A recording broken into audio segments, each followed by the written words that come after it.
welcome to Season 8 of Build of the Week. I'm Bex from Grinding Gear Games.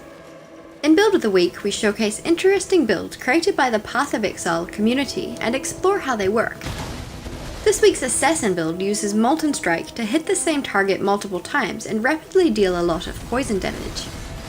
It also takes advantage of several other mechanics to slow those poisoned enemies to a crawl. The Assassin's Ascendancy rework added a lot of support for poison, especially on the Noxious Strike notable, which increases poison duration by 5% per poison applied in the last 4 seconds. This build takes full advantage of the rework to apply strong, long-lasting poison stacks. By supporting Molten Strike with Ancestral Call, greater multiple projectiles, and multi-strike, each attack can produce dozens of projectiles.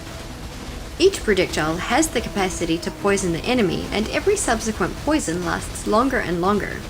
2 Wildfire Threshold Jewels add even more projectiles while increasing their area of effect. This makes it even more likely that each projectile will land a hit and add another stack of poison.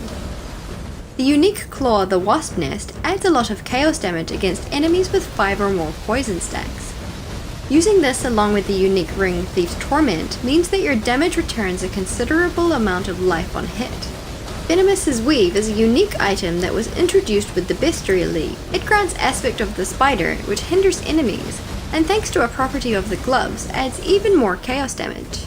Noxious Strike also maims poisoned enemies, slowing them further, and a Temporal Chain's Blasphemy setup slows them further still.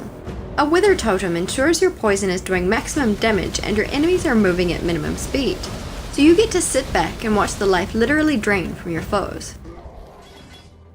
Your passive tree should prioritize life, attack speed, poison, and the claw wheel near the shadow, grabbing dual sockets later for even more attack speed, damage, and life. These are all of the unique items you'll want for this build in order of importance and how difficult it might be to find them or buy them from other players. These are the gems you'll need. These should be very simple to acquire.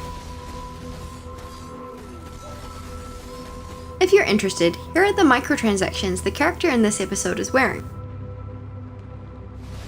If you're looking for a boss killer build on a moderate budget, this will melt even the beefiest monsters.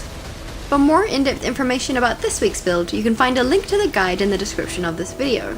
If you'd like to submit a build for next week's episode, just post a build guide in the class forums on pathofexile.com. Thanks for watching and see you next time!